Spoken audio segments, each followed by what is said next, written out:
I'm Isaiah Coombs, and today I would like to talk to you about the various forms of nonverbal communication. Nonverbal communication is basically the way we communicate without actually talking or remaining silent. Therefore, the five areas I would like to cover are kinesics, physical appearance, artifacts, haptics, and environmental factors.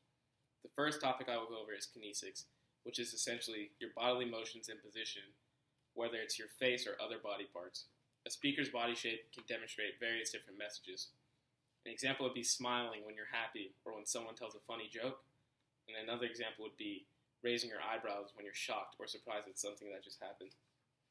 A person can simply demonstrate how they feel and their body expressions through kinesics. And not only do people judge a person's character off of how they look or how they react to something, but it can also be through their physical appearance, which will be my next topic. At times, it's necessary to think about your physical appearance because you don't know necessarily who you might be talking to. Also, physical appearance is one of the first things people analyze when meeting someone new.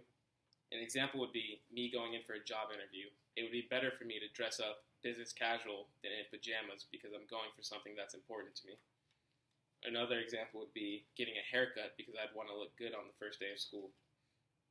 Your appearance can lead to people creating assumptions about you, so it's better to have a good physical appearance so that way people don't make bad judgment based off your character.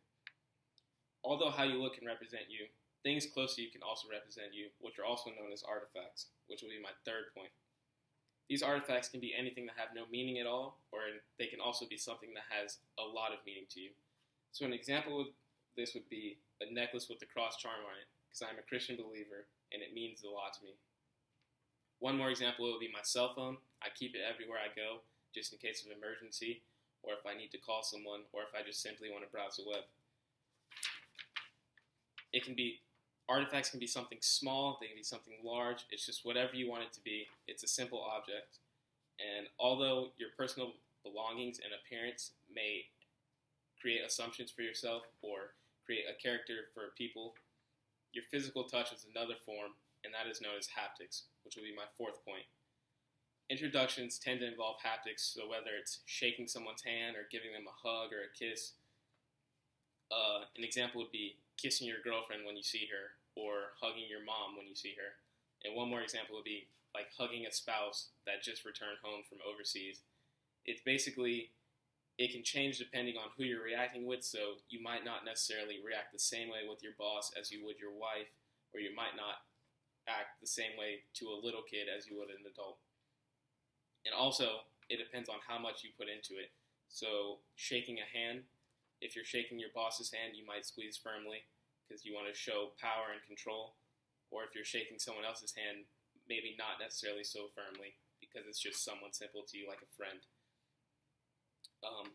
Many choices or actions a person make can depend on where they're at, where they're going to be, their physical appearance, or all that overall just depends on their environmental factors, which will be my fifth and final point.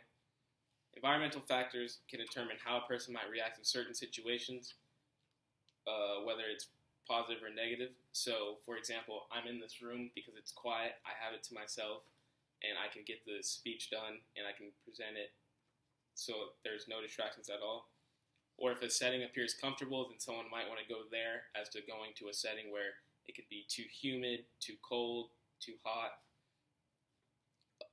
The last thing I would like to talk about is when you're discussing environmental factors, you don't want to put someone in a position where they don't want to be, or a position where they might not be too keen on, because it creates a difficult time for them, and they may create different assumptions about you or the people you involve yourself with.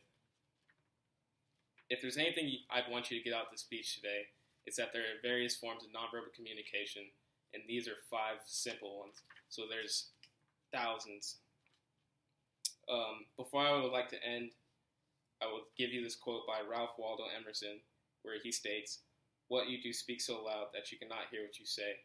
So I feel like it is important that you value nonverbal communication a lot because you may not necessarily be paying as much attention to it, but there's other people out there that are.